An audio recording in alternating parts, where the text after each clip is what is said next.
Hi friends, video போட்டு ரொம்ப நாள் ஆச்சு. சில பர்சனல் ரீசன்னால் போட முடியல. இதுக்கு மேலே ரெகுலராக வீடியோஸ் வரும். எங்கே போயிட்டுருக்கோன்னா டைட்டானிக்கு தான் போயிட்டுருக்கோம். டைட்டானிக்னா டைட்டானிக் ஷிப் இல்லை, இது ஒரு எக்ஸிபிஷன். சூப்பராக இருந்தது. 80 ருபீஸ் தான் என்ட்ரன்ஸ் டிக்கெட்டு. உள்ளே போனதும் அந்த டைட்டானிக் ஃபீல்லே இருந்தது.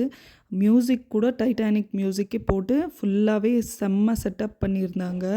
ரொம்ப நல்லா இருந்தது.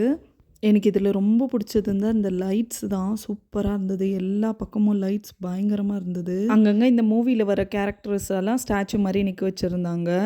அதுக்கப்புறம் நிறைய பசங்களுக்கு ஃபோட்டோஸ், வீடியோஸ் எல்லாமே எடுத்தோம். சூப்பராக இருந்துச்சு. இந்த ஃபோட்டோஸ், வீடியோஸுக்கு பெஸ்ட்டு ஸ்பாட்டுன்னு சொல்லுவேன். நிறைய கடைங்கள்லாம் இருந்தது. சூப்பராக இருந்தது. அதுக்கப்புறம் பசங்களை கொஞ்சம் கேம்ஸ் எல்லாம் ஆட வச்சுட்டு அதுக்கப்புறம் வீட்டுக்கு வந்துட்டோம். ஆனால் உண்மையிலே செம்ம வர்த்தான திங்கு. சூப்பராக இருந்தது. உங்கள் ஊர்லேயும் இந்த மாதிரி எக்ஸிபிஷன் எல்லாம் வைப்பாங்களான்னு கீழே கமெண்ட்டில் சொல்லுங்கள். இங்கே எங்கள் ஊரில் எந்த ஒரு என்டர்டெயின்மெண்ட்டும் கிடையாது. ஷாப்பிங் மால் அந்த மாதிரி எந்த ஒரு திங்கும் கிடையாது. இந்த மாதிரி வந்தால் மிஸ் பண்ணாமல் வரும். தேங்க்ஸ் ஃபார் வாட்சிங். பாய்.